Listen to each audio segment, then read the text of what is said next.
bloque 2. El bloque 2 va a estar a cargo de la moderadora Pamela Rique. Pamela Rique es coordinadora de vinculación con el medio de la Escuela de Psicología. Bienvenida, Pamela, te van a conectar aquí y te voy a dar el paso para moderar este espacio. Vuelvo a recordar el QR para la evaluación del bloque 1, por favor. No dejen de retroalimentarnos, tanto por lo positivo como aquello que podríamos mejorar. Bienvenida, Pamela, el espacio es tuyo para tu bloque.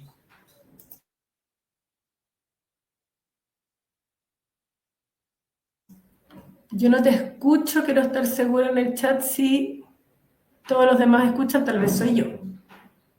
¿Ven? Te toca configurar el micrófono en los audífonos, así que por mientras yo voy a dar la información del bloque 2 mientras empiezan con ese punto. Entonces, como la mayoría de ustedes saben, estamos en el bloque 2 correspondiente a Más allá de la violencia, el poder del bienestar para construir escuelas resilientes. Perdón, ese es el nombre de la charla de Alejandra Idieta. ¿Ven? Como no soy la moderadora, estoy menos preparada. Pero aquí nos entusiasmamos. Entonces, el eje 2 de nuestro congreso se denomina Prácticas asociadas al bienestar socioemocional como estrategia de prevención. Y para ello vamos a tener con nosotros a Alejandra Idieta, quien nos presentará la charla magistral Más allá de la violencia, el poder del bienestar para construir escuelas resilientes. Hallazgos claves del barómetro socioemocional de Fundación Ama Más. Alejandra es psicóloga titulada en la Universidad de Carlemany en Andorra y coach parental certificada en The Parent Coach Institute. Tiene una amplia experiencia trabajando para el desarrollo socioemocional de niños, niñas y adolescentes. Actualmente es fundadora y presidenta del directorio de la Fundación Ama Más, donde lidera el desarrollo de contenidos y la implementación de programas basados en psicología positiva y la teoría de la autodeterminación. Es experta en promoción del bienestar y el desarrollo socioemocional en el ámbito escolar.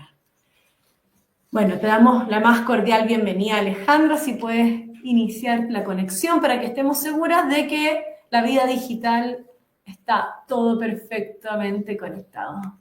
¿Cómo estás, Alejandra? Hola, muy buenos días a todos y todas y muchas gracias por esta invitación a este gran congreso que ha estado muy bueno. Estoy presentando... Perfecto, se ve y se escucha perfecto. Lo que sí no sé muy bien cómo avanzar en las láminas después. Entiendo que te podemos apoyar desde el equipo que está tras bambalinas, Perfecto. Así que Pablo va a ser quien te estará ayudando en ese detallito. Perfecto. Bueno, antes de avanzar a la próxima lámina, entonces quiero comenzar con una reflexión. Creo que todos alguna vez nos hemos preguntado qué hubiese pasado si durante la ocupación nazi en Europa más personas se hubiesen opuesto a lo que estaba ocurriendo, o si más personas hubiesen ayudado a los judíos a sobrevivir. Obviamente, no sabemos esa respuesta y nunca la vamos a saber. Sin embargo, hay un estudio que se llama La personalidad altruista de Oliner y Oliner, los rescatadores de judíos en la Europa nazi, y que muestra la realidad de un cierto tipo de personas, estos rescatadores. Se estima que fueron entre 50.000 a 500.000 personas que rescataron a cientos de miles de judíos durante la ocupación.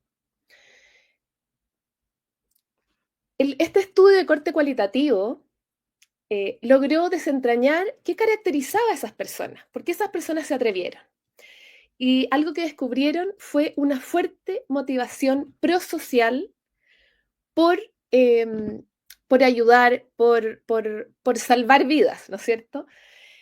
Y no los diferenciaba del resto de las personas, de los no rescatadores, su aversión a lo que estaba ocurriendo. La gran mayoría de las personas no estaba de acuerdo con lo que estaba pasando.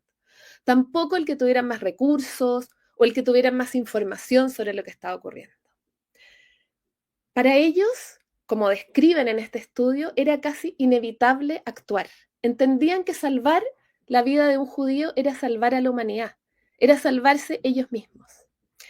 Y otra cosa que describe este estudio es que la gran mayoría de los rescatadores creció en hogares caracterizados por relaciones afectuosas, poco castigadores, pero muy exigentes en la vivencia de valores como la honestidad, la compasión y el trato igualitario a todas las personas, independiente de su origen, su religión, su raza, etc. Con esta reflexión, yo me hice una pregunta que quiero compartir con ustedes. ¿Es posible o es lo mismo una escuela sin violencia que una escuela donde abunda la empatía, la bondad, la compasión y el respeto? Nosotros desde Fundación Amamás creemos que no. Creemos que no basta con enfocarnos en lo que no queremos que ocurra, en los comportamientos que no queremos, sino que para prevenir y para contrarrestar esta violencia que vimos con las exposiciones previas, ¿no es cierto?, es bastante prevalente en la vida de los niños y niñas. Necesitamos promover comportamientos positivos y promover esta motivación prosocial de manera activa e intencionada. ¿Y cómo se promueve esta motivación prosocial? Desde la teoría de la autodeterminación, sabemos que todos los seres humanos nacemos con una tendencia innata a querer internalizar las normas y expectativas sociales de los grupos a los cuales queremos pertenecer. Además, estamos neurobiológicamente capacitados para conectar con otros. Cuando se desarrolla la motivación prosocial, tenemos mayor bienestar y somos más empáticos y altruistas. Pero esta motivación prosocial no basta con la tendencia innata, necesita ser cultivada. Y florece en ambientes que se caracterizan por satisfacer tres necesidades psicológicas básicas: la autonomía, los vínculos y el sentido de competencia. A su vez, los investigadores de la teoría de la autodeterminación han mostrado que la motivación antisocial también se cultiva, y se cultiva en ambientes que frustran las necesidades psicológicas básicas. Y cuando eso ocurre, aparece la agresión, la discriminación y otras formas de violencia. Y también los ambientes que ignoran o frustran estas necesidades se asocian a menor regulación emocional, aumento de emociones negativas y mayor malestar y psicopatología en las personas. ¿Cuáles son estas necesidades psicológicas básicas o cómo las definimos desde la teoría de la autodeterminación? La autonomía es la necesidad fundamental de sentir que mis comportamientos y mis decisiones me pertenecen, son elegidas libremente y que además reflejan un verdadero sentido de quién yo soy. Los vínculos se refiere a la necesidad tanto de experimentar el ser vistos, valorados y cuidados, como también a ser capaces de querer y cuidar a otros. Y eso es lo que hace que nos sintamos involucrados y conectados con los demás y tener un sentido de pertenencia.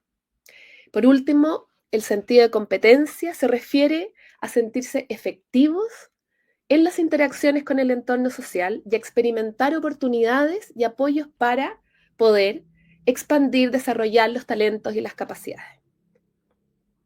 Nosotros, desde Fundación Amamás, llamamos a estos ambientes que satisfacen las necesidades ambientes ABC, por las siglas de las necesidades psicológicas básicas. Se ha visto, y hay mucha investigación desde la teoría de la autodeterminación en el campo educativo, sabemos que la satisfacción de necesidades psicológicas básicas se asocia con menor conducta antisocial, prevención del bullying, mayor regulación emocional en los estudiantes, y los estudiantes que tienen mejor vínculo con los docentes tienen una menor probabilidad de ser víctimas de bullying o victimarios. Los estudiantes que muestran mayor satisfacción de su autonomía muestran más asertividad para resolver conflictos. Cuando se frustran las necesidades psicológicas básicas en la escuela, aparecen mayor sentimientos negativos, especialmente de ira, mayor probabilidad de acoso escolar y conductas antisociales. Y se ha visto que estudiantes con menor satisfacción de su autonomía son más pasivos frente a la violencia. Hoy día yo les quiero mostrar algunos datos que hemos recogido con el instrumento el barómetro socioemocional desarrollado por Fundación AMAMás sobre cómo están estos ambientes ABC en las escuelas en Chile. Este es un instrumento que ha sido desarrollado a lo largo de 4 años, que tiene 2 variantes, una de estudiantes, otra de funcionarios escolares. Y hoy día les voy a presentar datos sobre las percepciones que tienen los estudiantes sobre el ambiente escolar y datos de los docentes específicamente. Este instrumento ha sido diseñado para ayudar a las escuelas a tomar decisiones basadas en datos sobre cómo mejorar la satisfacción de necesidades psicológicas básicas y el aprendizaje socioemocional. La muestra de estudiantes a la cual me voy a referir es una muestra de 2010 estudiantes desde cuarto básico, que es aproximadamente 9 a 10 años acá en Chile, hasta cuarto medio, que es el último grado que tenemos en Chile. Además, fue tomada el año 2024 en 4 regiones del país, en 17 establecimientos educativos, 47% públicos, 41% subvencionados, 12% de colegios privados. Más o menos una muestra representativa de la matrícula escolar en Chile. Y los datos que voy a mostrar de docentes es de 446 profesores en 20 establecimientos y 9 regiones del país. Hay algunas tendencias que vemos generalizadas en todo tipo de establecimientos. Ya los resultados tienden a ser muy consistentes, demostrando que el sistema escolar en general funciona muy parecido, independiente del contexto socioeconómico de los estudiantes. Y otras tendencias que vemos es, uno, que las niñas muestran resultados inferiores a los niños y además que los estudiantes con notas inferiores muestran resultados significativamente peores. Y vamos a ir viendo también otra tendencia que ustedes van a ir notando en los datos, que el cambio de sexto básico, 11, 12 años, perdón, ¿pueden volver la lámina? Y el paso a séptimo básico genera un cambio importante. Desde séptimo a cuarto medio hay una percepción del ambiente mucho más negativa y lo van a ver ustedes acá en los datos. Vamos a la primera dimensión de este barómetro socioemocional en el ámbito del ambiente, que es la percepción de autonomía. Vemos que un 26% solamente está en niveles alto, muy alto, y un 41% en niveles bajos, muy bajos. Y ahí ustedes pueden apreciar la diferencia en los grados escolares o los cursos. Cuando hable de séptimo a cuarto medio me voy a referir a la enseñanza media, que es como se le llama acá en Chile. Vamos a la lámina siguiente. Aquí les quiero mostrar el detalle de 3 preguntas de esta dimensión. En general las dimensiones están construidas con 6 a 8 ítems. Yo voy a ir destacando solo algunas que nos van dando cuenta de ciertas prácticas pedagógicas o interacciones de aula que se dan día a día y que favorecen las necesidades psicológicas básicas. ¿Cuántos de tus profesores te dejan elegir cómo hacer algunas cosas en clases? El 41% dice que muy pocos o ningún profesor. ¿Qué tan justas te parecen las reglas de tu escuela? De cuarto a sexto básico, el 18% dice que poco o nada justas. En enseñanza media aumenta a un 31%. ¿Cuántas veces tus profesores te preguntan tu opinión sobre lo que están enseñando? El 29% dice que pocas veces o nunca. Vamos a la dimensión de percepción de autonomía de los docentes, porque a ellos también les preguntamos esta dimensión. Si me pueden pasar la lámina, por favor. Vemos que también la percepción de autonomía en los docentes es bastante baja, solo un 22% está en niveles alto, muy alto, y un tercio en niveles bajo, muy bajo. Dentro de esta percepción de autonomía, el 27% reporta que muy pocas veces o nunca se les pide su opinión, y un 15% que puede tomar pocas o ninguna decisión en el trabajo. En la siguiente lámina vamos a ver los resultados de la segunda necesidad psicológica básica, los vínculos en la escuela. Un 23% solamente tiene una visión positiva de los vínculos en la escuela y un 42% una visión negativa de los vínculos. Y aquí vemos una tremenda diferencia en enseñanza media. Más de la mitad de los estudiantes en enseñanza media tiene una percepción muy negativa de los vínculos en su escuela. Veamos el detalle de algunas preguntas dentro de vínculos. Vamos a esperar. Ahí. ¿Con cuántos de tus profesores te sientes cercano? Vemos que de cuarto a sexto el 28% dice que con muy pocos o ninguno, y en enseñanza media este porcentaje sube a 48%, casi la mitad. En estudiantes con notas bajo 5, aquí quisimos destacar este grupo, casi el 60% dice que con muy pocos o ninguno. Y la evidencia nos muestra que para ese grupo en especial el vínculo con los estudiantes es fundamental. Por el factor de riesgo que implica tener bajas notas en el colegio, no solo para la violencia, sino que para el ausentismo y la exclusión educativa.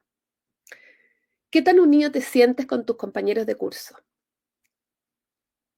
De un 17% en cuarto a sexto, aumenta a un 33% en enseñanza media.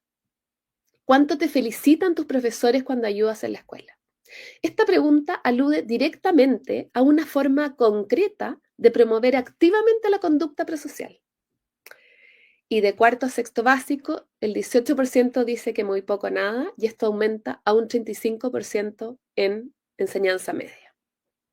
Veamos ahora los resultados de la dimensión de vínculos en la escuela entre los docentes. Si bien el resultado es mucho mejor que los estudiantes, la percepción de vínculo de los docentes es mejor que la de los estudiantes, sin embargo, menos del 50% de los docentes tiene una visión positiva de los vínculos en la escuela. Y hay evidencia de que los vínculos en la escuela es uno de los factores más determinantes del bienestar docente.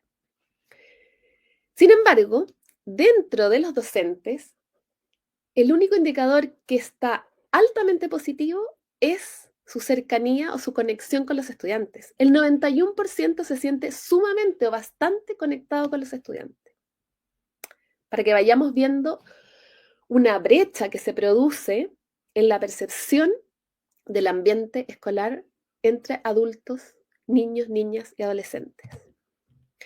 La tercera dimensión que les quiero comentar y que hace referencia a el sentido de competencia, nosotros la llamamos la cultura de altas expectativas, que mide la percepción de los estudiantes respecto de prácticas y acciones pedagógicas que favorecen la mentalidad de crecimiento, el aprender del error y el fortalecimiento de las capacidades. Un 25% está en nivel alto, muy alto, y un 39% en nivel bajo, muy bajo. Y bueno, volvemos a ver esta gran brecha entre cuarto a sexto y enseñanza media. Si vamos al detalle de algunos ítems de esta dimensión, vamos a ver en la lámina siguiente las preguntas. Pensando en la mayoría de tus clases, ¿cuánta confianza sientes para participar aun cuando puedas equivocarte?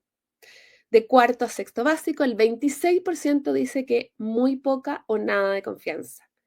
Y esto aumenta a un 46%, es decir, 20 puntos en enseñanza media. Entre los estudiantes con notas bajo 5, este porcentaje alcanza un 59%. ¿Cuántos de tus profesores te exigen para que mejores tus notas?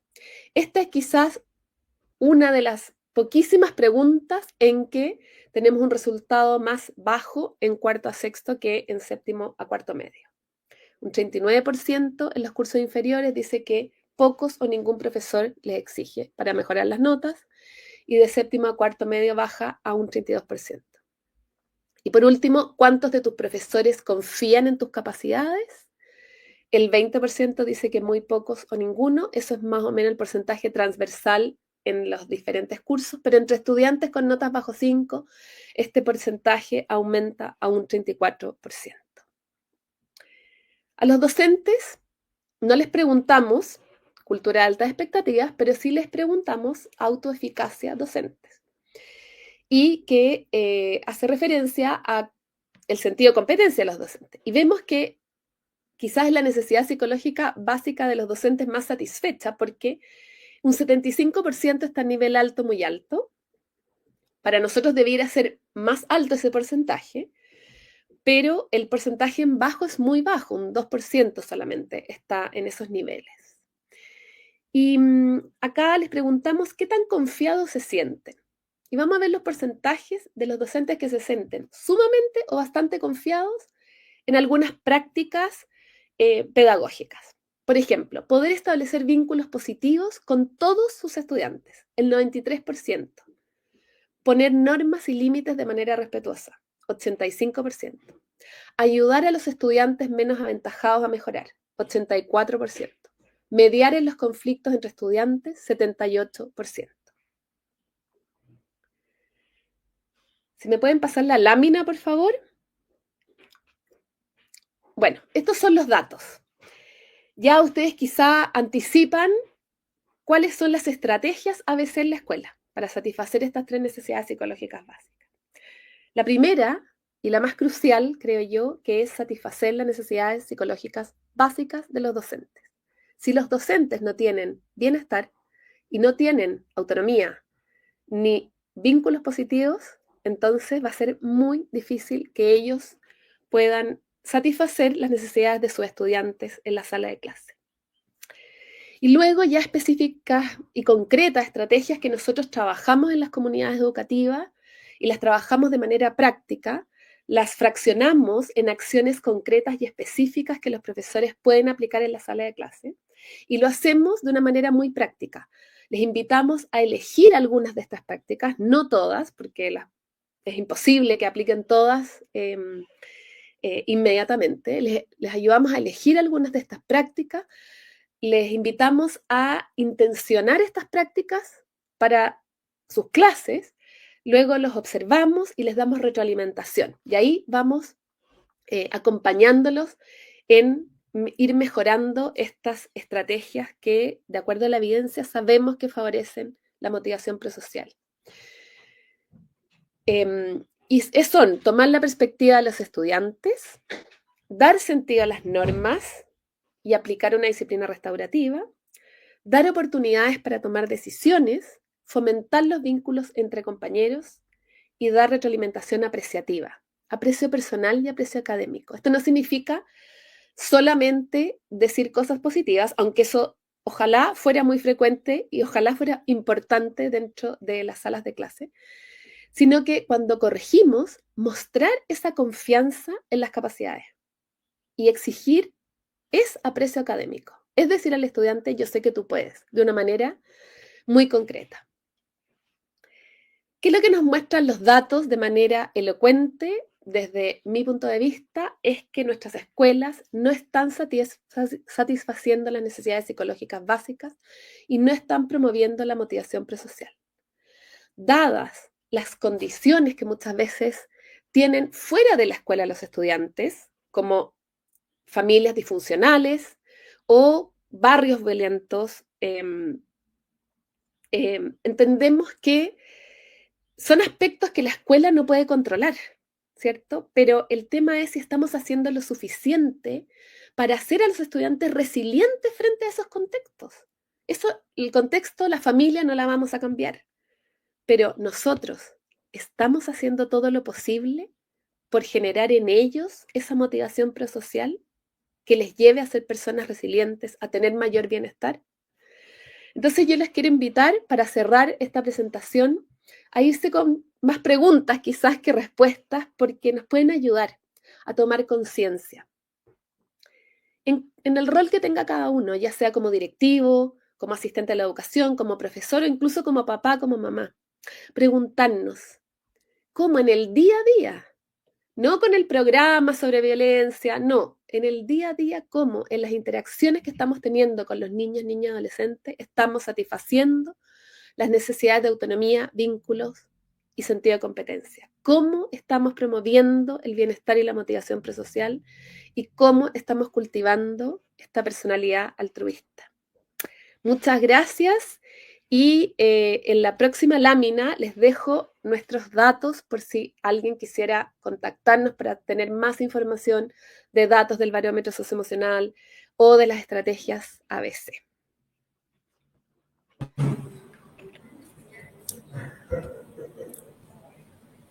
Hola Alejandra, buenos Hola. días. Buenos días. En primer lugar quiero agradecer tu interesante charla, ¿no es cierto? Y vamos a comenzar entonces con la ronda de preguntas. A todo el público también presente, muy buenos días a todos. Por acá hay una pregunta que señala, desde su experiencia y conocimiento, ¿podría indicar qué más falta por hacer a nivel escolar para mejorar los datos de violencia? ¿Qué más falta por hacer, Alejandra? Yo creo que ya se hace mucho. Se hace mucho. Vimos en los datos esta autoeficacia docente, ¿no es cierto? En general los docentes se sienten eficaces. Sin embargo, parece que esto no permea hacia los estudiantes. Creo que ahí tenemos un problema de percepciones. Sabemos que los docentes hoy día están súper estresados, ¿ya? Hay mucho burnout, deserción, licencias, salud mental, etc. Y eso puede generar en los docentes una sensación de que ya están dándolo todo. Y en verdad lo están haciendo, se están esforzando y genuinamente lo creen y lo sienten. Pero me parece que hay una falta de reflexión sobre si ese esfuerzo es el correcto. ¿Ya? Y aquí quiero enlazar con otro tema. Creo que la formación docente está en deuda. Nosotros nos encontramos en nuestra práctica con docentes que nos dicen que no saben cómo enfrentar estos desafíos actuales, ¿ya? De la violencia digital, pero también de un tipo de estudiante, un tipo de familia que es distinta, que no es complaciente, que no es el superobediente. Han cambiado esas nociones o esa mirada que se tenía de la escuela.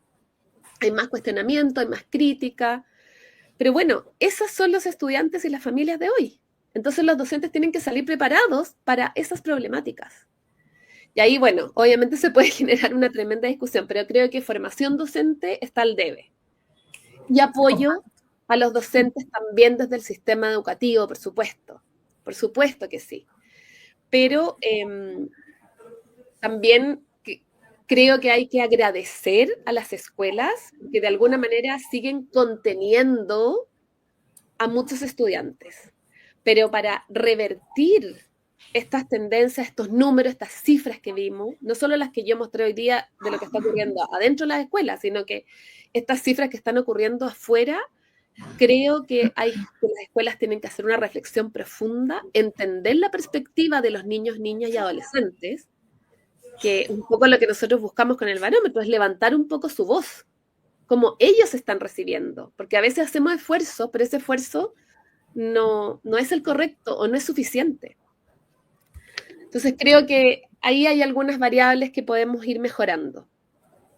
Exactamente, comparto la opinión contigo. Creo que hay mucho por hacer a nivel de formación inicial docente para fortalecer, ¿no es cierto?, los recursos de los profesores y prepararlos con más herramientas para enfrentar los nuevos desafíos del día de hoy. Y acá hay otra pregunta, Alejandra, que dice, ¿y qué pasa cuando los estudiantes no tienen motivación y no es posible poder trabajar con su opinión? ¿Qué pasa cuando los estudiantes no tienen motivación?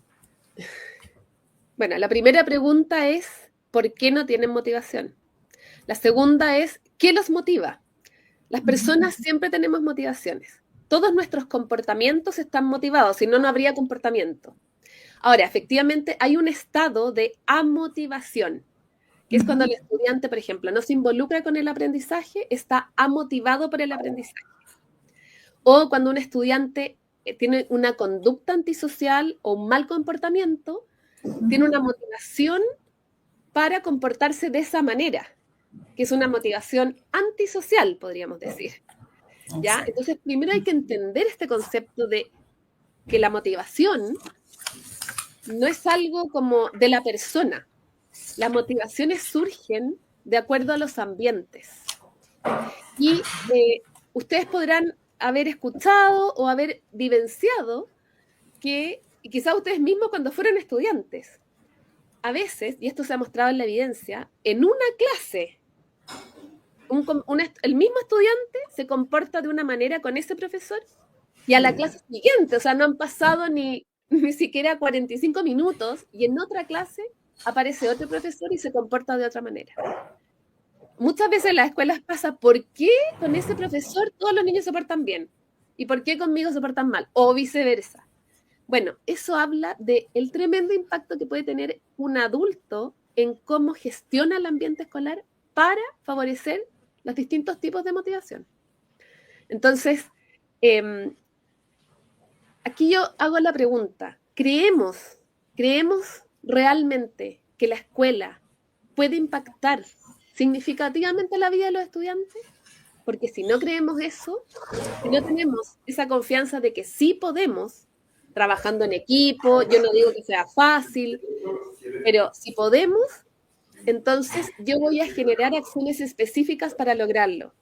Pero si mi creencia es que no hay mucho para hacer frente a toda esta violencia que tienen nuestros estudiantes, el contexto en que están, si yo creo que no voy a poder hacer algo, entonces me voy a quedar en la inacción. Entonces ahí hay un punto importante, si es que cuestionarnos, si es que realmente creemos que podemos cambiar esa motivación o influir.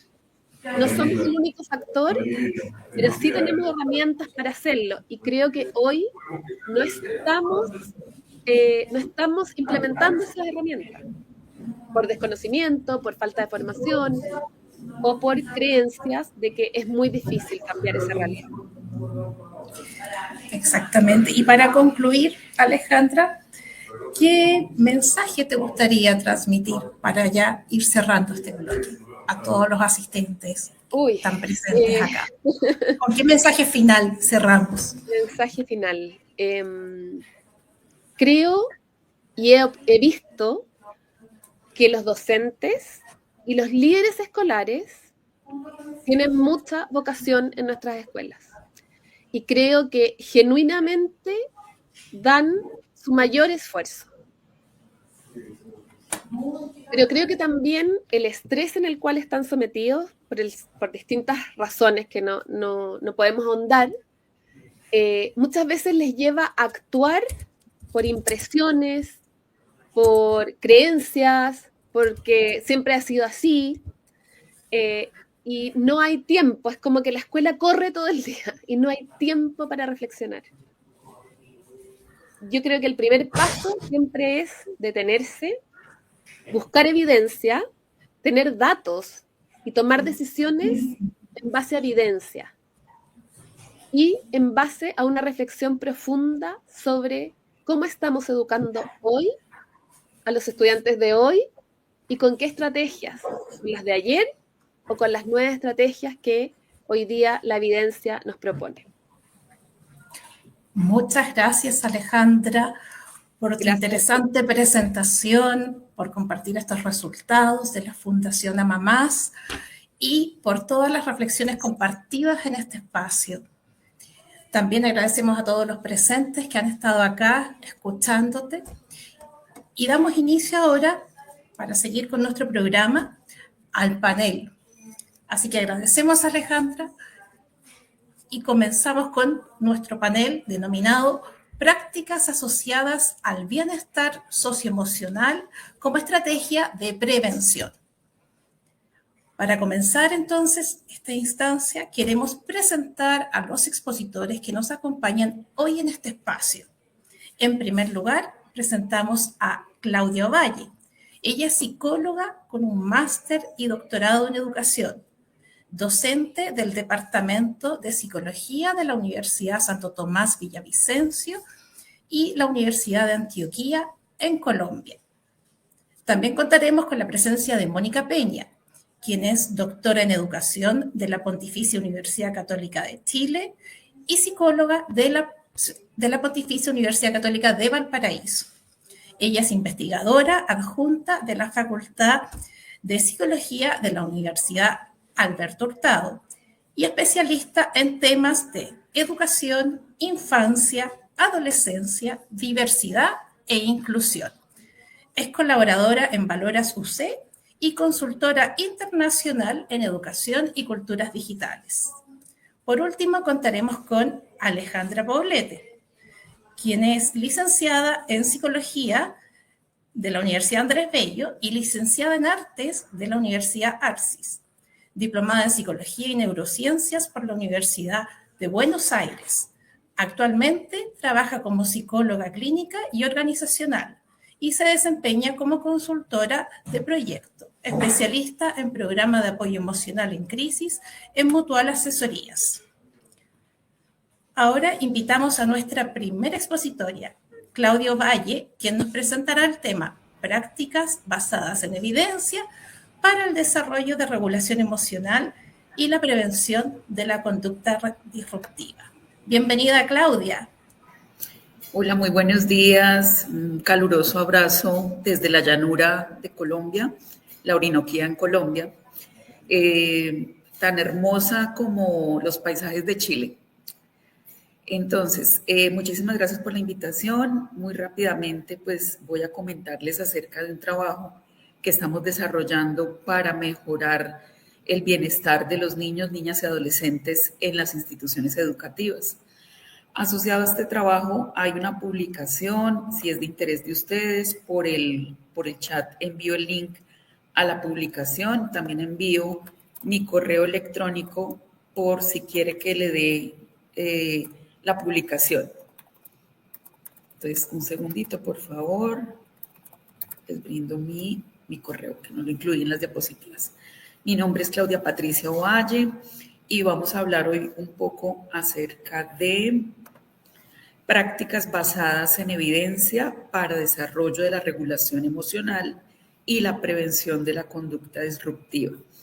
No es fácil trabajar con la conducta disruptiva, pero es lo que se está viendo en las aulas. Nosotros los docentes estamos empezando a hacer el trabajo de psicólogos también. Entonces vamos a hablar un poco de la relación entre funciones ejecutivas, autorregulación, vamos a hablar de los soportes positivos, de sistemas multinivel. Son ideas muy sencillas, aplicables en los contextos de nosotros. Vamos a hablar también de intervenciones basadas en evidencia, algunas, y vamos a hablar un poco del diseño universal y de soportes de la conducta. Entonces, para iniciar, con mucho gusto, si quieren estas diapositivas, se las envío por el correo electrónico, si me las solicitan.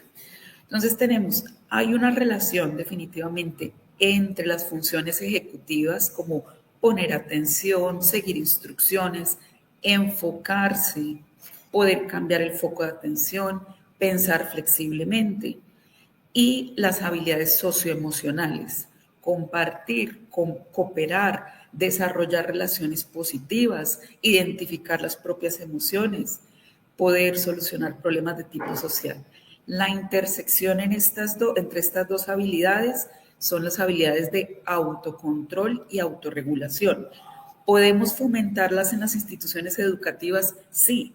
Por ejemplo, aquí en Colombia tenemos una institución enfocada en generar habilidades de autonomía y autocontrol. Es el modelo de los colegios Fontán.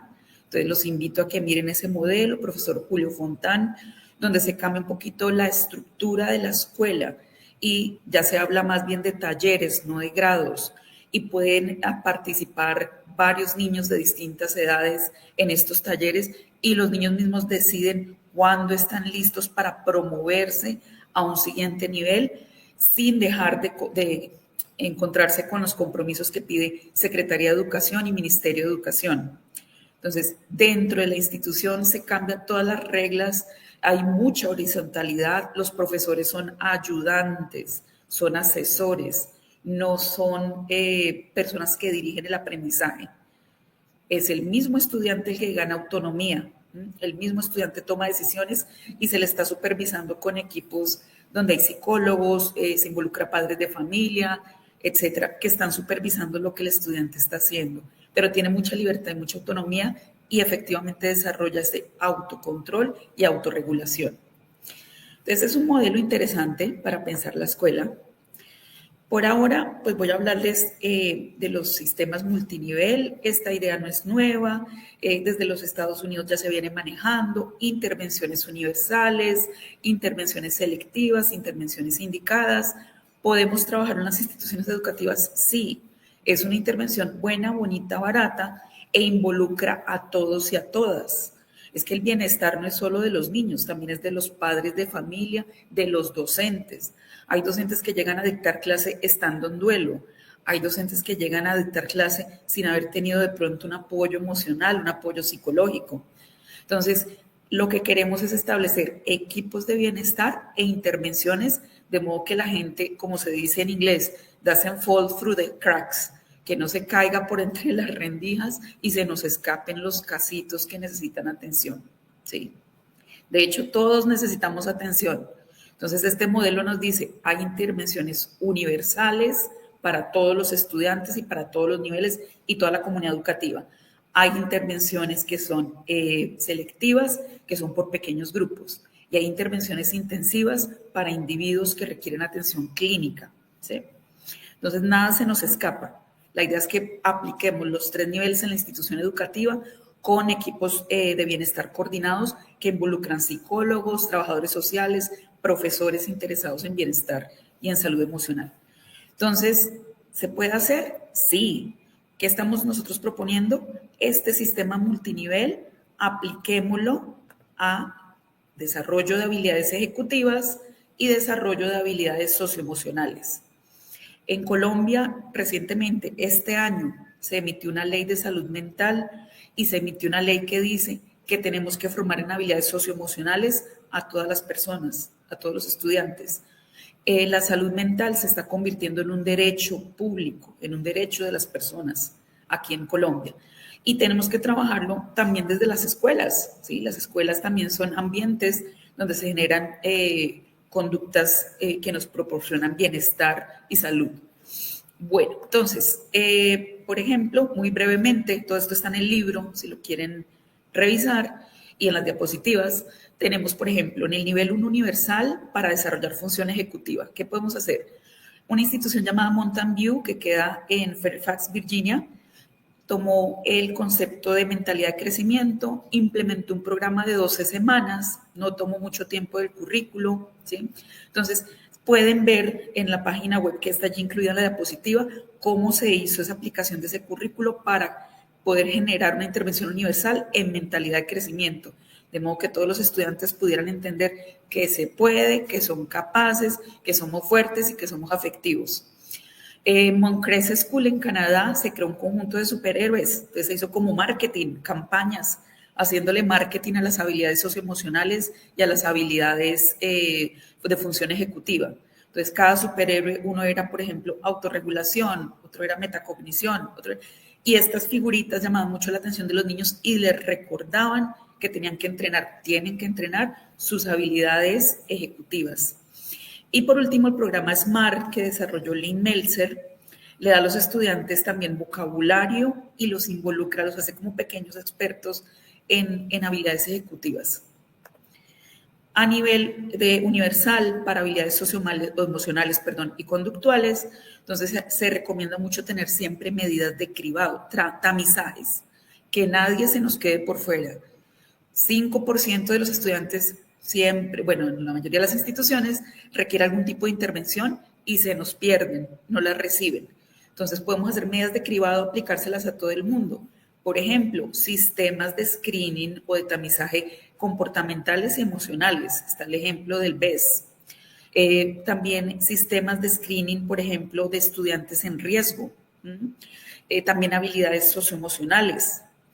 Después de utilizar los screeners, podemos determinar, bueno, cómo están nuestros estudiantes en habilidades socioemocionales y en aspectos conductuales, y aquellos que sea necesario profundizar la evaluación, pues inmediatamente proceder a hacer la evaluación más en profundidad con estos instrumentos que ven en pantalla.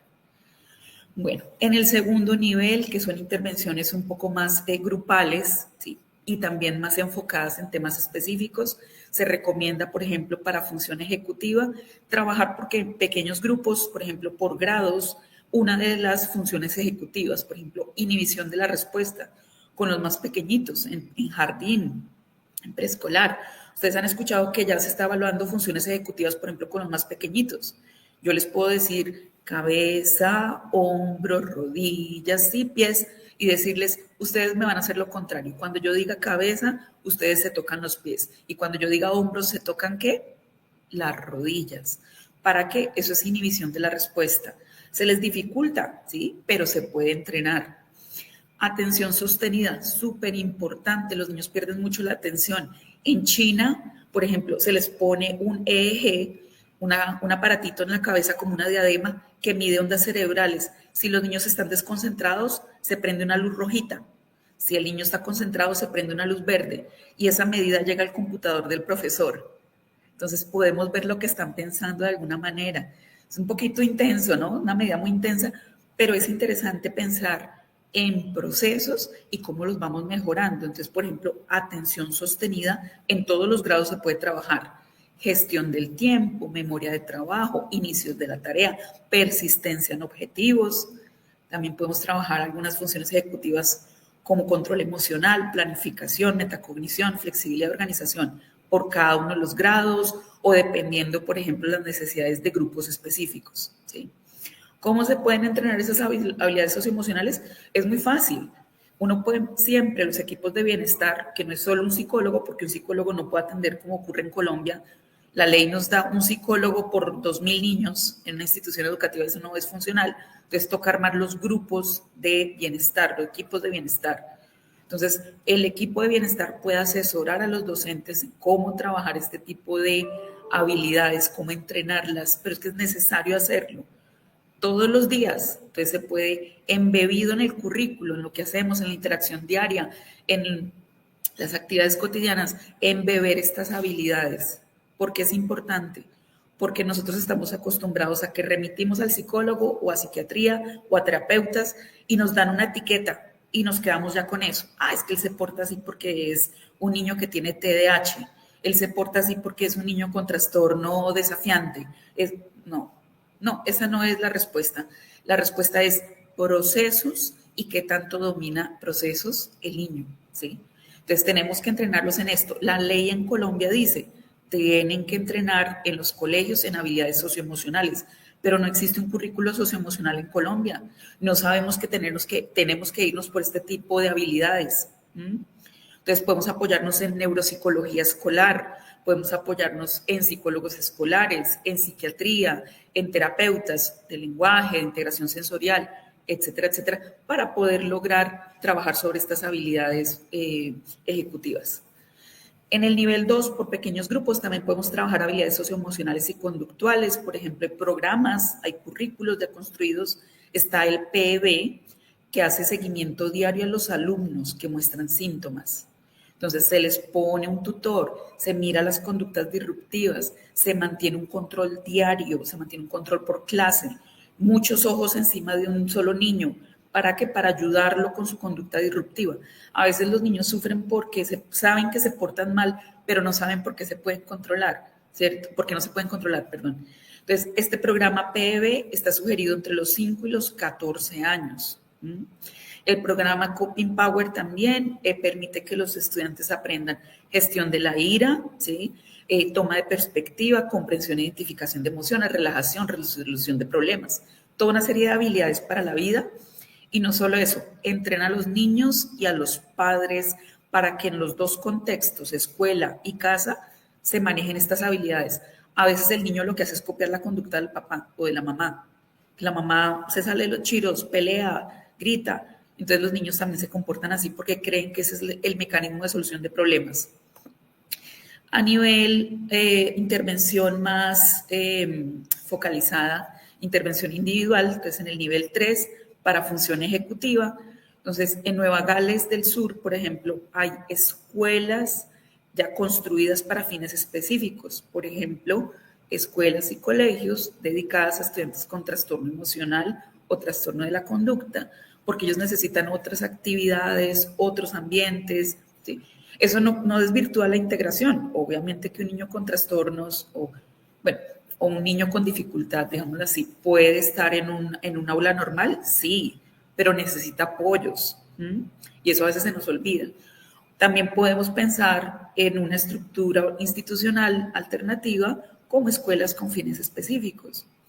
En Colombia, por ejemplo, tenemos un proveedor de evaluación neuropsicológica, también hacen toda la parte psiquiátrica, toda la parte de terapias ocupacionales, lingüística, psicología. Entonces, todos estos profesionales lo que hacían era diagnósticos.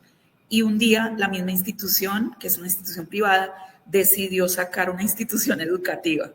Les llegaban tantos casos de niños con dificultades que dijeron, no, los profesores no nos ayudan en las intervenciones terapéuticas, inventemos nosotros la misma institución educativa. Entonces, estructuras institucionales alternativas funcionan. También existe la gestión del comportamiento con los padres, entonces también entrenar a los padres para que tengan interacciones positivas con los niños y les modelen conductas. A veces los padres nunca han ido a un psicólogo, nunca han tenido terapia, o la familia.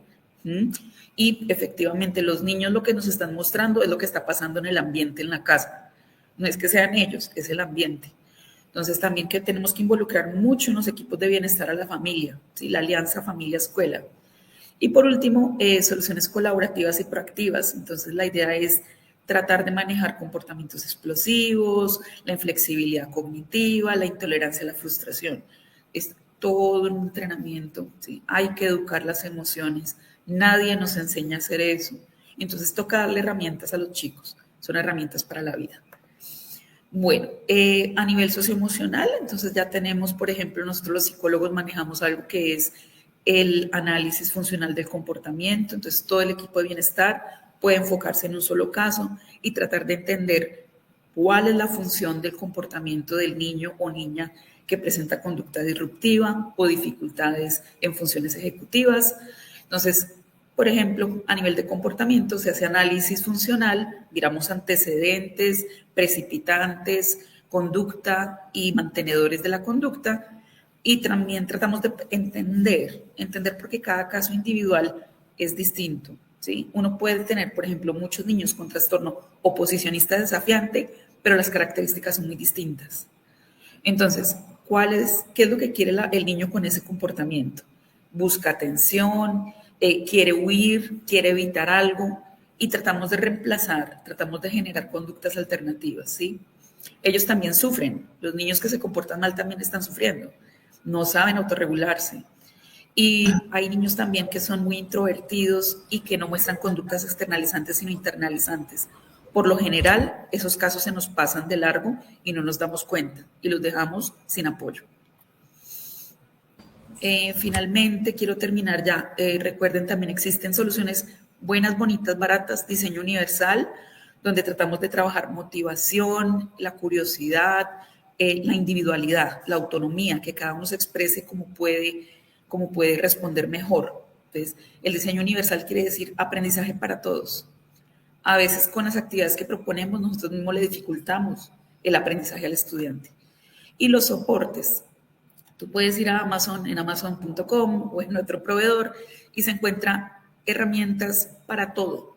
Por ejemplo, niños que son inquietos en el aula, se les puede poner, por ejemplo, el Wiggle Sit, para que ellos se muevan en la silla, no hace ruido y pueden moverse todo lo que quieran para botar el exceso de energía que los hace incontrolables. También existen, por ejemplo, estas mantitas que es como un abrazo. Existen también apoyos para los pies, para que ellos estén más cómodos durante mucho tiempo que van a estar sentados. Existen, por ejemplo, estas carpitas para que los niños tengan como un rinconcito donde se aíslen de todos los estímulos que reciben. Dentro del aula se puede colocar. También herramientas, por ejemplo, de mindfulness, ¿sí? Esto es muy sencillo, tener, por ejemplo, un esferito. Yo me puedo concentrar un poquito en el esferito y en las burbujitas que hace, o puedo hacer ejercicios de respiración con estos objetos de mindfulness. Listo, eso era. Entonces, se puede hacer bueno, bonito, barato, creativo, con los recursos que tenemos y con la motivación más grande que tenemos todos, que es ayudar y hacer que las personas tengan una vida feliz. Entonces, muchísimas gracias y con mucho gusto les mandamos las diapositivas y el material que ustedes requieran. Muchas gracias. Agradecemos a Claudio Valle por su interesante presentación y ahora invitamos a Mónica Peña, quien expondrá sobre violencia digital y convivencia escolar, análisis de un caso en la región metropolitana. Bienvenida, Mónica, puedes compartir pantalla y comenzar tu presentación. Muchas gracias, buenas tardes a todos, a todas. Hoy día voy a contarles un poco voy a meterme en el tema de la violencia digital y de las culturas digitales, que es un tema que hoy día nos compete a todos, no solo en las escuelas, sino como adultos fundamentalmente.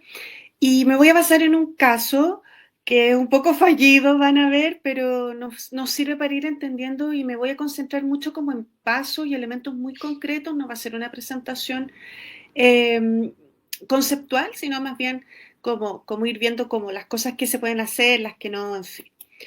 Quiero partir con este caso el caso Katy, que se los voy a leer, ahí no se alcanza a ver también. Katy es una niña de 15 años, descrita como una excelente alumna de un liceo de excelencia de la región metropolitana, que envió vía WhatsApp selfies tipo nudes o desnudos, o packs también como le dicen dentro de sexting, a su pololo, estudiante del mismo establecimiento. El acuerdo entre ellos era que él las iba a borrar, pero esto no ocurrió. El pololo de Katy no solo no las borró, sino que se las envió a un amigo y este amigo las compartió en un grupo de WhatsApp con más gente. En menos de 48 horas las fotos habían sido compartidas y la gran mayoría de los estudiantes del establecimiento las habían visto. Otro grupo las había comentado y hubo una publicación en la página Confesiones de Instagram del liceo, donde si bien no subieron las imágenes, comentaban las fotos de Katy, donde la identificaban con sus iniciales y su curso, con epítetos tales como perra, prostituta, puta. Los padres de Katy no se enteraron por ella, porque ella tenía miedo de que la retaran, sino que a través del WhatsApp de padres y apoderados. Katy dejó de ir a clases, sus padres fueron a reclamar a la escuela por esta situación. Y es ahí cuando la escuela se entera. Querían ir a enfrentar a los padres del pololo de Katy. Las niñas más grandes, por su parte, de tercero y cuarto medio, individualizaron al pololo de Katy y le hicieron una funa por redes sociales. Pegaron un cartel individualizándolo en el patio del liceo y llamaron a un paro por falta de soluciones del establecimiento. Luego de varios días sin tener claridad de qué hacer, el liceo sancionó al estudiante por bullying. Los padres de Katy buscaron apoyo legal fuera del liceo. Si bien Katy podía volver al liceo cuando quisiera y este le ofreció apoyo psicológico y un cambio de curso, Katy y su familia optaron por terminar el año con exámenes libres y cambiarse del establecimiento. Entonces, como vemos, una situación muy grave que es resuelta de la manera que puede el liceo con las herramientas que tenía ese minuto y generando, ¿no es cierto?, una consecuencia que es gravísima, que es que un estudiante deserte del sistema de alguna forma. Entonces, a partir de esta experiencia y de otras experiencias internacionales, la verdad que en Chile hay muy pocos elementos de evidencia respecto de cómo trabajar con esto. Yo me voy a focalizar hoy día en 3 elementos súper importantes que tenemos que tener en cuenta, ¿ya? Y el primero, como en términos generales y basales, es actuar con rapidez y tener mucha claridad durante el proceso de lo que se tiene que hacer, ¿ya? Ya ves, esa es como la parte principal. Y la primera parte vamos a ver que es definir los problemas, porque siempre suele haber más de un problema. Muchas veces necesito más que encargados que solamente la gente de convivencia en estos problemas de este nivel de gravedad. Necesito también generar lo que nosotros hemos llamado, y lo vamos a encontrar en la literatura, como primeros auxilios digitales, que son algo que voy a explicar al final, y luego obviamente trabajar con los recursos que tenemos en los establecimientos y el principal recurso es el manual de convivencia a través del equipo de convivencia.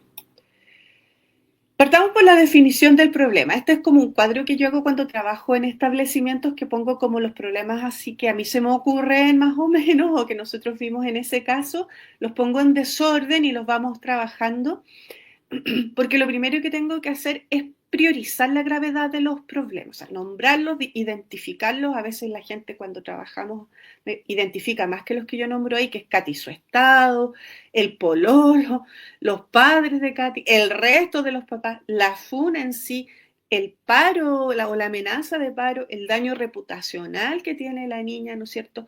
El resto de los pares, en fin, o sea, pueden haber más dificultades y más problemas que nosotros detectemos, pero tenemos que organizarlos en términos prioritarios, y para organizar los problemas prioritariamente tengo que ver la gravedad del problema, ¿cierto?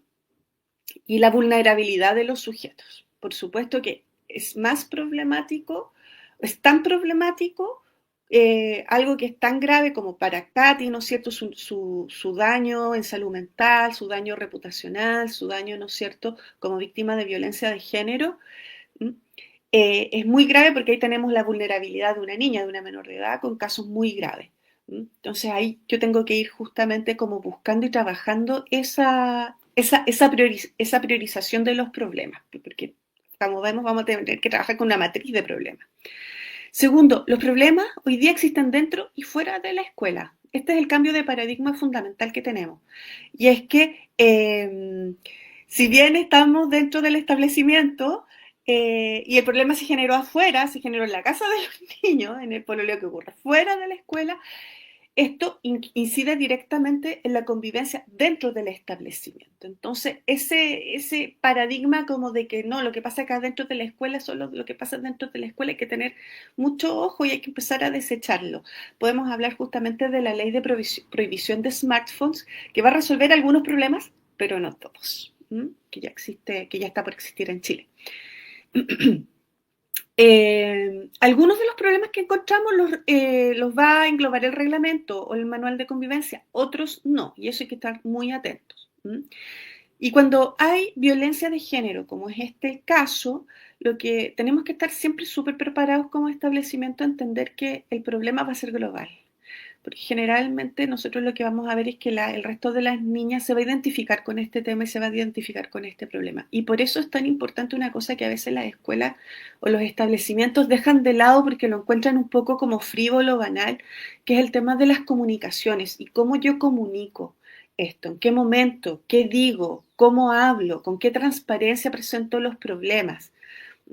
Muchos de los problemas que ocurren a partir de un primer problema tienen que ver con problemas comunicacionales, de la escuela comete errores de ocultar cosas, de no decirlas, de decirlas a última hora, de decirlas mal, de no invitar a los actores necesarios que tienen que informarse sobre los temas. Entonces, este tiene que ser un elemento que nosotros como establecimiento conversemos y podamos trabajar de una buena manera. Me voy al tema de los reglamentos ahora. El manual de convivencia suele no estar al día con el tema digital. Si bien hoy día nosotros tenemos un desafío grande, que es lo que les comentaba, que es la ley de provisión de los smartphones en las salas de clase, tenemos que entender que van a ocurrir, tenemos desafíos que están fuera de la escuela. Y para trabajar con los reglamentos, yo aquí me baso mucho en lo que se hace en Valoras UC, que es una de las instituciones donde yo colaboro y que ustedes pueden encontrar en la página web mucho material al respecto de esto, de cómo trabajar los reglamentos y los manuales de convivencia en general, ¿no? Y muchas veces nosotros tenemos que ir definiendo de nuevo, como yo les decía recién, los problemas con los que nos encontramos, mirarlos, analizarlos, ¿no es cierto?, de una manera así como bien clave. Luego, ¿no es cierto?, tenemos que hacer un trabajo que hoy día es súper importante, que es revisar los marcos legales, Porque hay un problema que nosotros nos hemos encontrado y que Valores lo había detectado en su momento, pero creo que en otras investigaciones también aparece mucho, es que muchos manuales de convivencia tienen un problema y es que no están en el marco del Estado de Derecho del país. ¿Ah? A veces tienen sanciones o ciertas cuestiones que son inconstitucionales o no toman en cuenta que hay cuestiones que pueden ser causas penales. O sea, hay un elemento del derecho que es importante ahí y que hay que revisar. Ya les voy a mostrar un ejemplo. Luego, pensar las normas. Yo las normas como institución tengo que pensarlas, nosotros decimos en positivo. No tengo que poner la sanción o lo que no tienes que hacer, sino que tengo que pensar conductas esperadas. En casos como el que yo les presento, por ejemplo, tengo que poner el tema de la importancia del respeto al otro, ¿no es cierto? De la importancia de la intimidad y la privacidad del otro. ¿Mm? Como poner, estas son las conductas esperadas. ¿Mm? No como esto está mal, sino que es la cosa que yo como institución y a lo mejor en mi proyecto educativo yo busco, yo valoro, yo espero, ¿no es cierto?, de la convivencia escolar. Y finalmente está el tema de las sanciones. Entonces, en este caso, Katy, por ejemplo, el liceo tuvo un error, a mi parecer, bien grande, que fue fijarse mucho en lo que tenían en su reglamento y no darse cuenta que esto no era un caso de bullying, sino que era un caso bastante más grave que un bullying o un ciberbullying. Por ejemplo, en este caso en específico, nosotros vamos a estar frente a la exhibición de fotos íntimas sin consentimiento por parte de una menor de edad, que eso ya es un agravante. Las normativas que existen en Chile no son pocas, ya existen. La primera es la ley 21.430 de garantías de la niñez y adolescencia publicada el año 2022, o sea, no es hace tanto tiempo. Es importante que nosotros como, por ejemplo, equipos de convivencia conozcamos esto porque ahí muchas veces aparecen elementos súper importantes y aparece el tema de la privacidad, por ejemplo, de los niños. Ahora, en términos psicológicos, el tema de la privacidad y la intimidad es súper importante en la construcción de la identidad de una persona. Entonces, este es un tema que tenemos que estar conversando hoy día. ¿Ah? Sobre todo como vivimos en una era en que la intimidad se vende, se monetiza, incluso por los mismos adultos. Luego está una ley que regula la protección y el tratamiento de los datos que parte el próximo año, que va a ser bien importante y que va a tocar el tema también de los menores de edad. Y luego tenemos un marco mayor que es la Convención Belém do Pará, que es contra todo tipo de violencia contra niñas y mujeres y que incluye el tema de la violencia digital. Ojo. Y eso, ese es un tratado internacional que Chile firmó y que nosotros tenemos que conocer en ese sentido, es importante. Miremos la jurisprudencia también que hay en Chile. El año 2018 la Corte Suprema condenó a los padres de un menor a pagar una indemnización de 3 millones de pesos a la víctima y a los padres de esta menor de edad cuyas imágenes íntimas fueron difundidas sin su consentimiento, estableciendo la responsabilidad de los padres demandados por la falta de vigilancia respecto al actuar negligente y culpable de su hijo. Si bien en Chile nosotros no nos manejamos necesariamente por un modelo jurisprudencial, jueces van a leer este tipo de cuestiones y van a tomar decisiones en relación a esto. Eso lo tenemos que entender para que veamos la gravedad de esto, que los chicos de repente no lo entienden y piensan que es juego. Acá no. Vamos a ver que es tremendamente grave y por eso es tan importante que nosotros vayamos instalando estas ideas. Luego está el caso de N, que es una niña que ha pedido, que ya es una mujer, que ha pedido por todos los medios de que ya no se vuelva a nombrar su caso porque es muy grave, que fue un caso de que ella fue grabada por sus compañeros teniendo relaciones de tipo sexual y esas fueron compartidas por los compañeros varones, generando una estigmatización muy grande en esta persona. Y ahí hay elementos gravísimos. Acá estamos en delitos de difusión y almacenamiento de pornografía infantil. Y en términos civiles están los daños y perjuicios morales que vivió esta chica, que ella ganó el juicio penal, el juicio civil también, y ella ha pedido el tema del derecho al olvido, que es como que se borren, ¿no es cierto?, todas las noticias y todas las fotos, y esto mundialmente no existe. No es posible borrarlo todo por un tema técnico, pero también por un tema legal y de derecho, que es el tema de la libertad de expresión. Eso hoy día está en una discusión muy grande y eso no existe. Derecho al olvido, por ejemplo, aquí en Chile lo han pedido personas que han nacido han pasado por juicios de pedofilia. Entonces, claro, si le damos derecho al olvido a alguno, tendríamos que darle a todo y es muy complejo y muy delicado. Y finalmente, un punto que es como bien relevante es este punto de los primeros auxilios digitales. Y que básicamente, ojalá es que las escuelas y los adultos en general tengamos algunas nociones de qué hacer en ciertos casos. Depende mucho del caso y de la plataforma en que los problemas ocurren. Y lo que se recomienda es tener un encargado en el tema. Esto, por ejemplo, un país que está bien adelantado en estos temas es Australia, y en Australia hay como un jefe de seguridad digital en las escuelas, por así decirlo, que es bien interesante como figura. Y esa persona, por ejemplo, tiene que conocer sobre cómo se borran imágenes y videos de Internet, que yo les comentaba recién que es bastante difícil, no es tan sencillo, pero que se puede hacer, por ejemplo, conociendo las herramientas adecuadas para hacerlo, que generalmente son aplicaciones, ciertas cuestiones que pueden perseguir la huella digital que tienen algunas imágenes.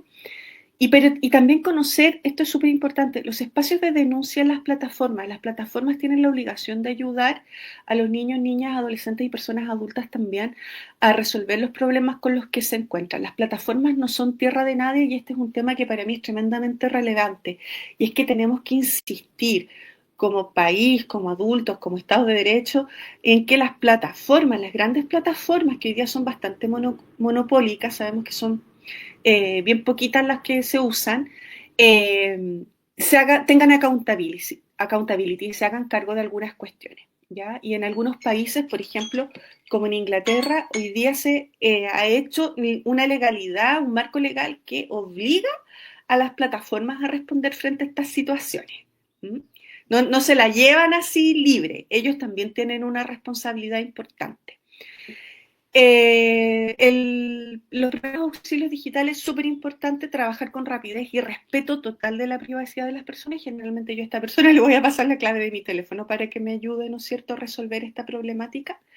Y finalmente, con esto termino, no hay primeros auxilios sin prevención. Hoy día lo más importante que nosotros tenemos que hacer es la alfabetización digital de niños, niñas y adolescentes, pero sobre todo nosotros, los adultos. Con eso termino. Muchas gracias. Estoy ahí en el tiempo. Muchas gracias, Mónica, por compartir tus conocimientos con nosotros, este interesante caso y tu presentación en general, muy clara. Muchas gracias. Ahora invitamos a nuestra última expositora, Alejandra Poblete, quien nos presentará un interesante tema titulado Tecnología digital como recurso escolar, funciones simbólicas en riesgo ante brechas en la mediación adulta y nuevos desafíos pedagógicos. Adelante, Alejandra, bienvenida. Puedes compartir tu pantalla y comenzar tu presentación. Creo que ya me compartieron, ¿no? Se ve, ¿cierto? Sí, se ve ya. Perfecto. Ya, excelente. Bueno, muchas gracias. Bienvenidas y bienvenidos a todos a esta ponencia, con la que me gustaría pudiéramos construir un espacio para pensar un poco y reflexionar también sobre algunos posibles riesgos y consecuencias que el uso de tecnologías, principalmente digitales, puede tener en las funciones simbólicas de niñas y niños en edad escolar, y cómo esto conlleva finalmente a nuevos desafíos pedagógicos. Esto surge a partir de la hipótesis de que no cabe duda de que nosotros habitamos un medio ambiente que es natural, por supuesto. Mas hoy este medio ambiente también es profundamente tecnológico, y esto transversaliza todas las áreas de nuestra vida, incluida la escuela. Bueno, a este medio ambiente tecnológico he de referirme abreviadamente como MAT, y me gustaría que recordaran este término porque lo voy a usar un poquito. El objetivo es explorar cómo la incipiente regulación de estas tecnologías puede desmarcarse de parámetros éticos que son fundamentales, dadas las brechas en el fondo en la mediación adulta respecto de su supervisión, principalmente cuando ésta resulta parcial, insuficiente u omisiva, pudiendo desencadenar en impactos no previstos en la estructuración psíquica infantil. Pues si observamos esto desde una perspectiva clínico-pedagógica, ha de considerarse a la supervisión y mediación adulta del uso de tecnologías en la infancia como una arista exigida por el contexto actual, tanto a funciones parentales como educativas. Y aquí me gustaría tomar como referencia el pensamiento de Jacques Lacan para inferir que la transmisión de la experiencia de mundo requiere de las funciones de un gran otro, en tanto adultos significativos encargados de nombrar, sostener y mediar esta experiencia. Por tal, mediar el uso de las tecnologías no puede abarcar solamente una dimensión técnica, tiene que abarcar también una dimensión estructurante. Pero ¿dónde está la complejidad? En que ¿qué pasa cuando nosotros como adultos no hemos podido nombrar, ¿no? Y nos sentimos ajenos a esto, no lo conocemos tanto, sobrepasa muchas veces nuestra comprensión. Porque es cierto que la tecnología nos abre la puerta a una experiencia y construcción de realidad que es ilimitadamente diferente.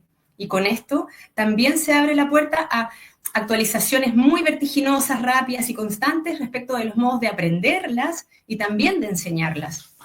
Ya se instala en nuestro cotidiano la experiencia de niñas y niños que, por ejemplo, usan inteligencia artificial o robótica. Entonces, bueno, eso remarca la importancia de promover una alfabetización que tenga esta perspectiva, ¿ya?, de supervisión.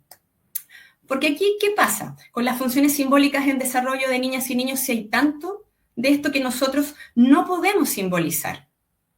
Bueno, a las funciones simbólicas, a grosso modo, podemos entenderlas como capacidad de abstracción, ya sea objetos o situaciones, los que pudiendo ser nombrados permiten reconocer y transmitir nuestra experiencia de mundo, es decir, nuestra relación con el ambiente. Ahora, esto es una reducción bien superficial, ya es para llevarlo a términos generales.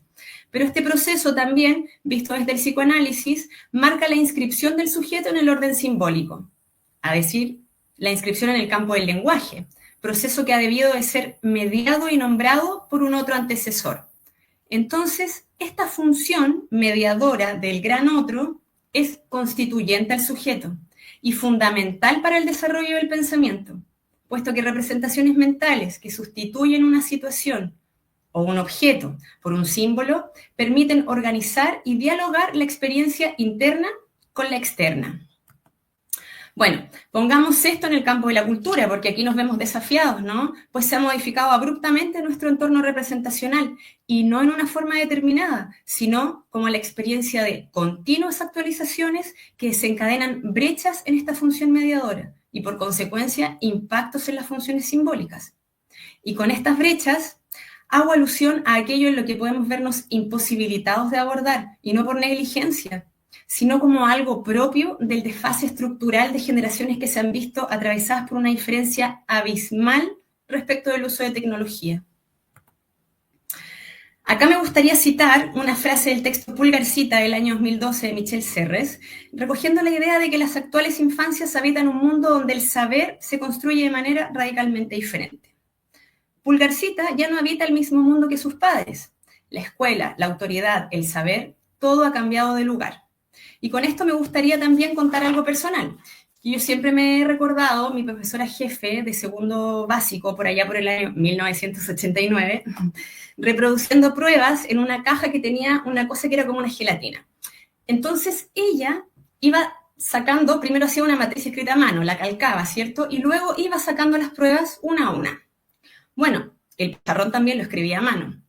Si bien nosotros en casa ya teníamos un computador en el que yo solía escribir poemas en ese entonces, nunca me imaginé que el computador como tal iba a destituir, por ejemplo, la forma en la que mi profesora hacía las pruebas, ¿no? Bueno, hoy en mi propio acontecer docente yo puedo afirmar que esa fue una experiencia del pasado, porque si se borraba la materia, por ejemplo, se perdía, quedaba solamente en los cuadernos de los que eran más rápidos, los que estaban más concentrados. Y hoy sabemos que la tecnología finalmente nos permite prescindir, ¿verdad?, del pizarrón rayado a tiza, nos permite prescindir de las pruebas calcadas a mano y quizá en algunos casos hasta nos permite prescindir de la concentración. Pues hoy contamos con proyectores que nos permiten retroceder o avanzar un PPT todo lo que sea necesario, ¿cierto?, en conjunto con un computador. La estrategia educativa ciertamente se ha enriquecido de la tecnología. Sin embargo, esta permanente y vertiginosa actualización introduce también una variable crucial, la posibilidad de que la experiencia de aprendizaje se vuelva más consumida que elaborada y más inmediata que reflexiva. Y fíjense que acá voy a hacer uso de esto y voy a devolver la lámina. Según la 8ª radiografía digital de niños, niñas y adolescentes del año 2025, el 55% de los niños chilenos comienza a usar dispositivos digitales antes de los 7 años. Y más allá de la postura que nosotros podamos tener al respecto, ¿sí? Si tecnofóbica, más tecnofilial, imparcial, intermedia, permisiva, etc., lo cierto es que no podemos desmentir que esto configura una modalidad particular en la que estos niños y niñas aprenden y también habitan el mundo. Y que, bueno, como cualquier herramienta, estas tienen un impacto y consecuencias. ¿Estamos nosotros al tanto de ellas? Porque esto finalmente no puede ser ignorado por la escuela, al contrario, exige ser considerado al momento de pensar en estrategias pedagógicas que se vayan ajustando a las demandas actuales. Porque es un proceso que no está exento de tensiones, porque lo que puede resultarnos un recurso eficaz presenta también un coste. La emergencia de lo que podría llamarse la mediación de un otro tecnodigital, que toma cada vez más protagonismo.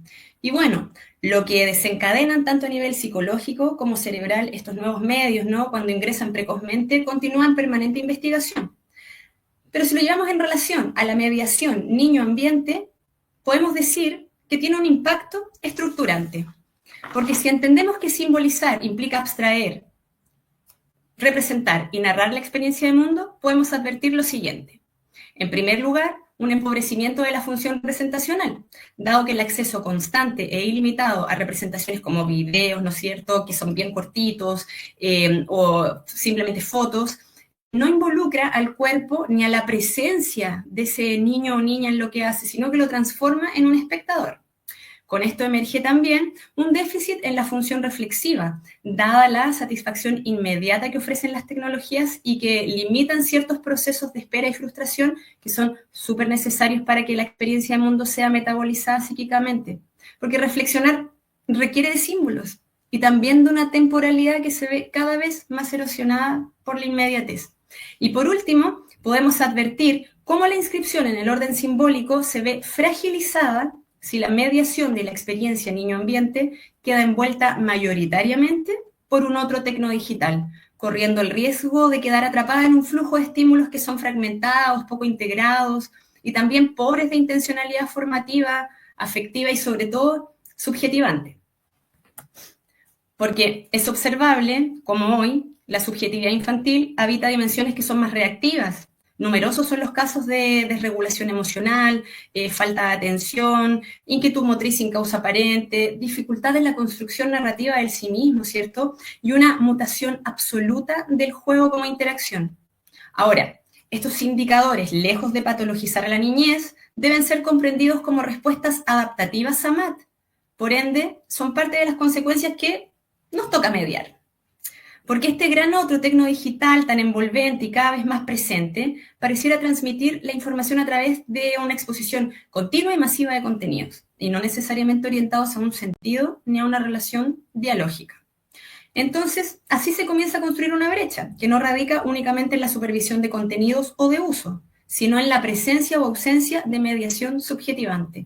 Y esto es lo relevante, que este otro tecnodigital complace, inscribe ritmos y formas de interacción donde la pausa o el cuestionamiento parecen excluirse de la experiencia simbólica.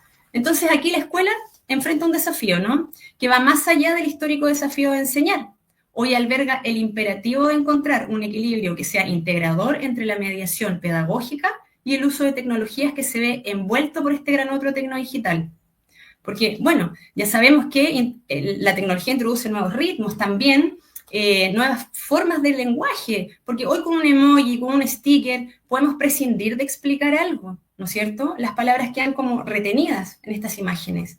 Además de los neologismos, como scrollear, stalkear, ghostear, que revelan un poco esta lógica de inmediatez y de complacencia. Entonces esto reconfigura el campo del lenguaje y también la inscripción simbólica.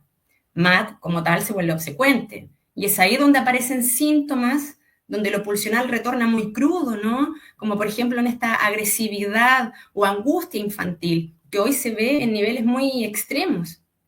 Y bueno, es que fallas estructurales en la capacidad de simbolización conllevan a un hábitat más reactivo.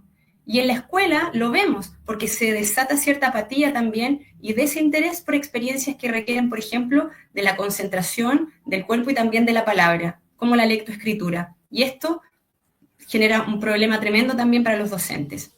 Entonces, el desafío pedagógico pareciera radicar hoy en articular la tecnología como recurso educativo, pero sin ceder al riesgo de que ésta sustituya la función misma del mediador, y con la cruzada de incentivar prácticas pedagógicas finalmente que insistan en convocar a niñas y niños a poner en palabra lo visto, lo jugado, lo aprendido en ese espacio digital, fortaleciendo el lenguaje y la narratividad. Bueno, para concluir entonces, me gustaría decir que la irrupción de lo tecnodigital en la experiencia infantil no es un fenómeno del que podamos desentendernos. Ya habitamos un medio ambiente que nos constituye como sujetos y que, como en toda época, se ve revolucionado por avances tecnológicos que nos interpelan a asumir un rol activo frente a sus implicancias. Hoy MAT, este medio ambiente tecnológico, desarticula formas tradicionales de transmisión cultural, proponiendo al mismo tiempo la aventura de un futuro cada vez más digitalizado e hiperconectado. ¿Ya? Si bien la tecnología nos ofrece oportunidades inéditas para la educación, también nos plantea riesgos significativos para el desarrollo de las funciones simbólicas, afectando el modo en que niños y niñas se inscriben en el campo del lenguaje, en el cuerpo y la cultura. Por ello, urge habilitar espacios de resguardo para la palabra, para la presencia, para que la corporalidad también ahí empiecen a recuperar este lugar como ejes fundamentales de la experiencia de vida, de la experiencia humana. Entonces, la mediación pedagógica frente a lo digital no puede limitarse a la supervisión de contenidos o de uso, insisto, sino que requiere de ser una intervención ética y afectiva que reconozca su implicancia estructurante. Porque al problematizar sobre estos posibles riesgos desde una perspectiva estructurante, podemos abrir la necesidad de enseñar no solo a usar, sino a pensar y a significar el uso de las tecnologías. Y probablemente aquí estamos frente a uno de los grandes desafíos contemporáneos, mediar el uso de las nuevas generaciones, ¿no es cierto? Mediar el ingreso de las nuevas generaciones en un contexto donde incluso nosotros transitamos zonas de absoluto desconocimiento frente a MAT. Así que eso, muchas gracias. Muchas gracias, Alejandra, por tu presentación y esta interesante propuesta de desafíos pedagógicos que estamos por enfrentar, ¿no? Ahora, para continuar, vamos a dar paso a la ronda de preguntas, ¿ya? Y vamos a comenzar con la presentación de Claudia Ovalle. Por acá nos dicen una pregunta que se hicieron desde el comienzo. ¿El equipo multidisciplinario que usted refiere en la escuela obedece a las escuelas públicas y privadas, Claudia? Dice, ¿todas ellas cuentan con ese equipo de profesionales? ¿Está por ahí, Claudia?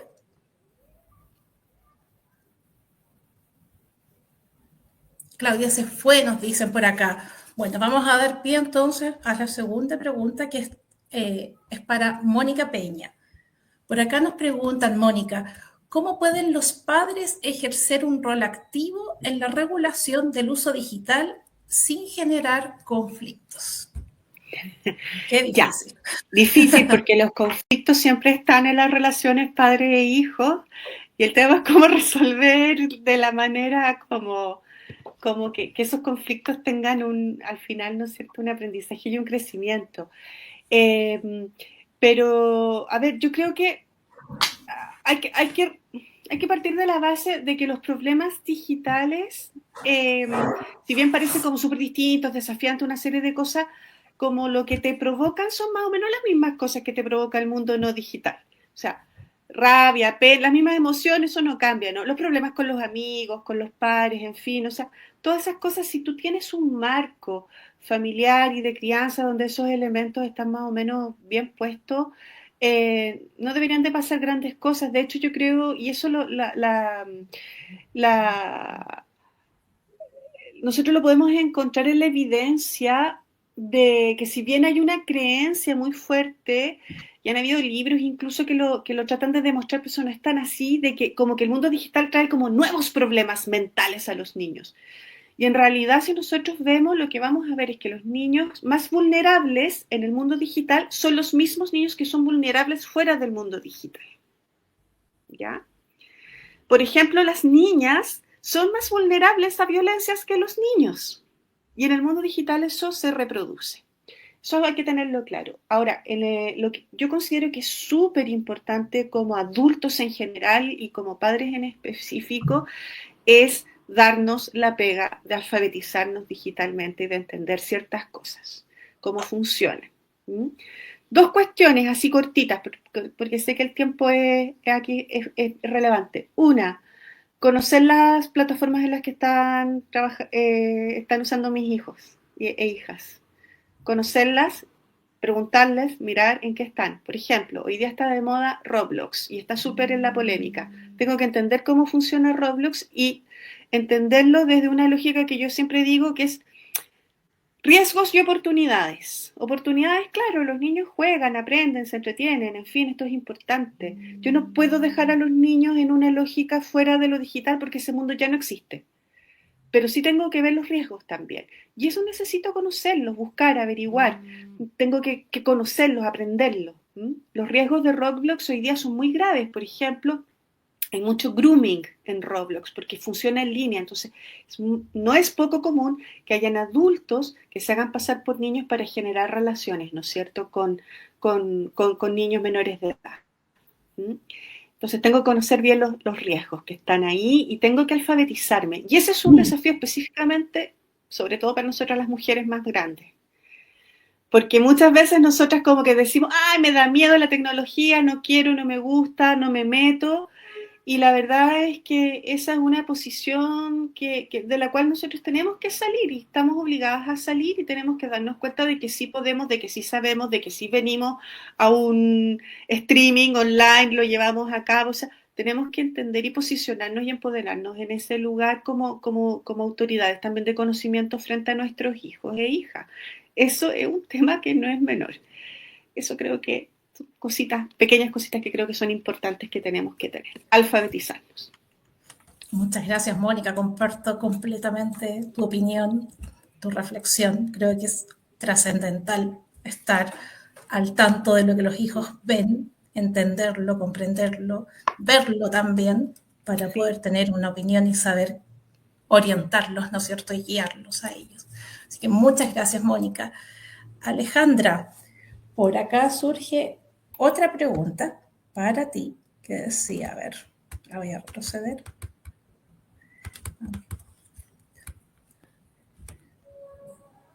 Para Alejandra Poblete, ¿cómo lidiar con la adicción de los videojuegos en casa? Si se quedan fuera del grupo, entre comillas, ya que todos juegan y los otros padres no toman conciencia. ¿Cómo lidiar con la adicción a los videojuegos, Alejandra?